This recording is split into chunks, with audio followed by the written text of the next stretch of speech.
நார்மலா நம்ம எழுதுற எல்லா ப்ரோகிராமுமே வந்து டாப் டூ பாட்டம் தான் எக்ஸிக்யூட் ஆகும். லைன் பை லைனா. சப்போஸ் சில லைன்ஸ நம்ம வந்து ஸ்கிப் பண்ணணும்னு நெனைக்கிறோம். இல்ல சில லைன்ஸ வந்து திரும்ப திரும்ப ரன் பண்ணி பார்க்கணும் அப்படின்னு நெனைக்கிறோம்னா, அப்போ நம்ம என்ன பண்ணலாம்? அதுக்கு தான் வந்து கண்ட்ரோல் ஸ்ட்ரக்சர்ஸ் யூஸ் பண்ணிக்கலாம். கண்ட்ரோல் ஸ்ட்ரக்சர்ஸ் எதுக்குன்னா, நம்ம ப்ரோகிராமோட ஃப்ளோ நம்ம கண்ட்ரோல் பண்ணிக்கலாம். சில லைன்ஸ ரிப்பீட் பண்ணிக்கலாம். சில லைன்ஸ ஸ்கிப் பண்ணிக்கலாம். அத பத்தி டீட்டெயிலா இந்த வீடியோல பார்க்கலாம்.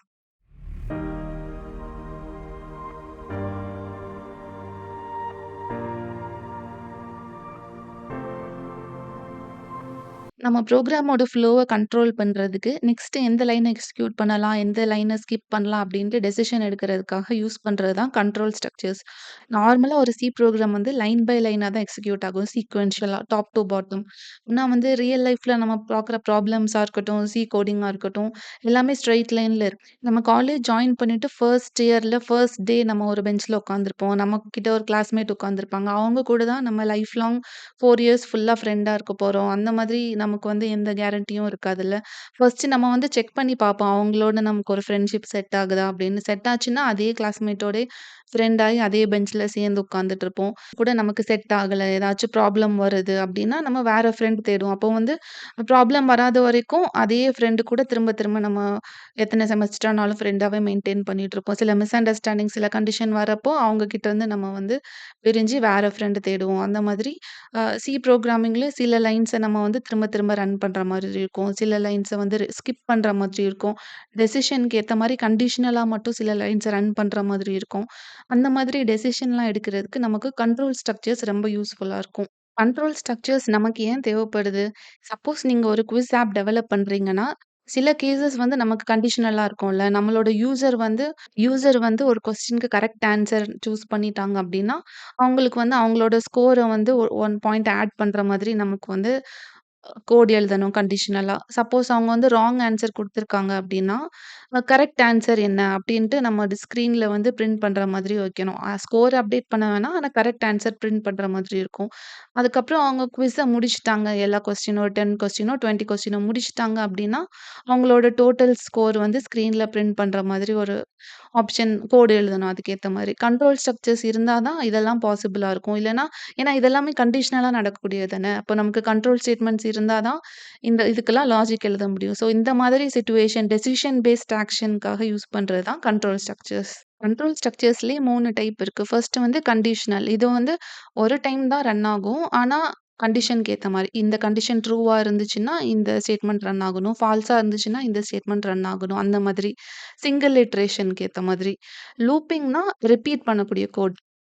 இந்த கண்டிஷன் ஃபால்ஸ் ஆகுறது வரைக்கும் இதே செட் ஆஃப் கோட் வந்து ரிப்பீட்டடா ரன் ஆகிட்டே இருக்கணும். அந்த மாதிரி ஒரு சிச்சுவேஷன்.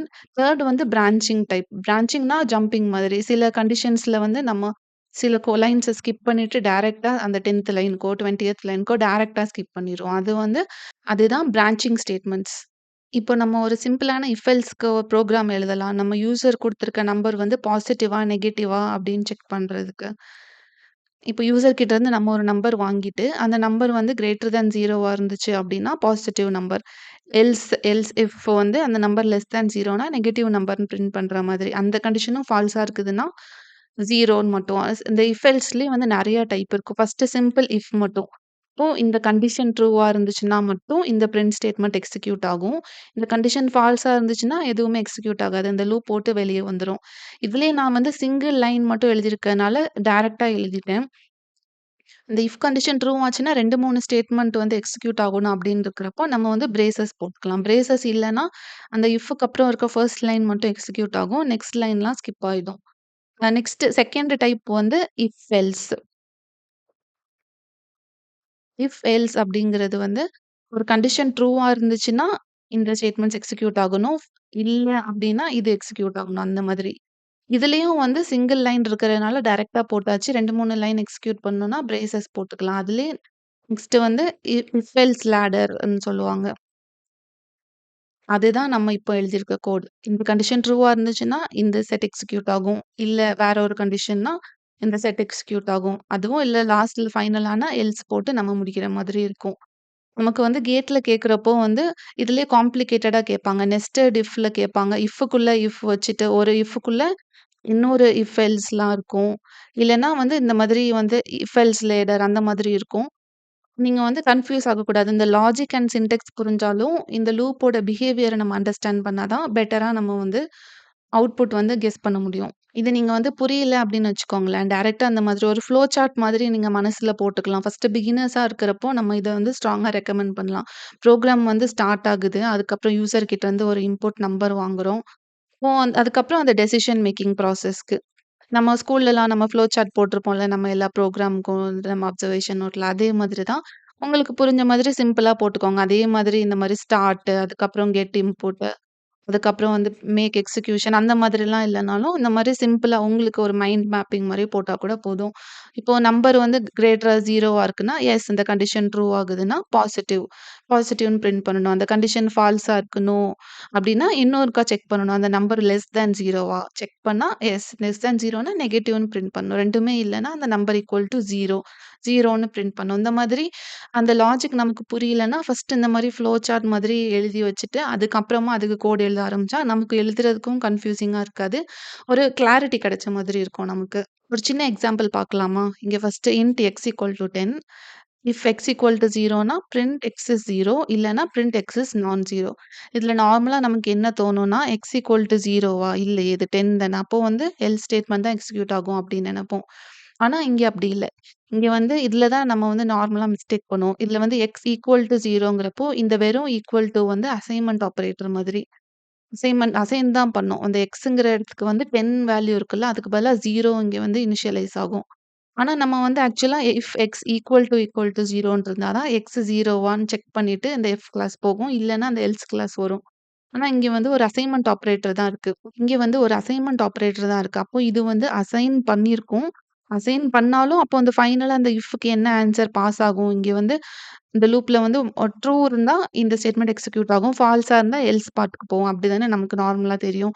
இங்க அப்போ என்ன வேல்யூ இருக்கும்னு நமக்கு ஒரு கெஸ்ஸிங் இருக்கலாம். எக்ஸ்‌க்கு வந்து எந்த வேல்யூ அசைன் ஆயிருக்குது? 0 தானே. இப்ப இங்கேயும் வந்து 0 தான் இதாகும்.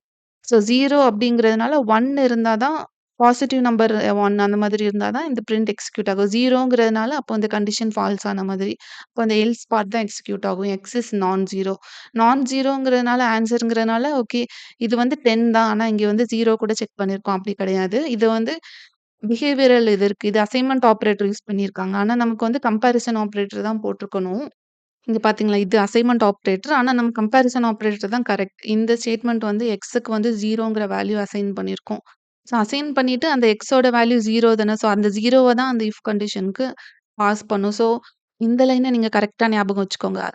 இஃப் ஆப்பரேட்டருக்குள்ள ஏதாச்சும் அசைன்மென்ட் பண்ணோம்னா, அந்த அசைன்ட் வேல்யூ தான் ரிட்டர்ன் ஆகுமே தவிர, ஒரு பூலியன் ட்ரூ ஆர் ஃபால்ஸ் நம்ம வந்து 10 இல்ல 10 இல்ல 0 அந்த மாதிரி செக் பண்ணி ட்ரூ ஆர் ஃபால்ஸ் வராது. என்ன வேல்யூ நம்ம அசைன் பண்ணியிருக்கோமோ, அதே வேல்யூ தான் அந்த இஃப்‌க்கு அவுட்புட்டா ரிட்டர்ன் ஆகும்.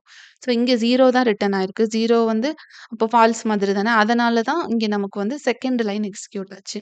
நெக்ஸ்ட் வீடியோல நம்ம வந்து கண்டிஷனல் ஸ்டேட்மெண்ட்ஸ் அதாவது இஃப், இஃப் எல்ஸ் அத பத்தி டீட்டெயிலா பார்க்கலாம்.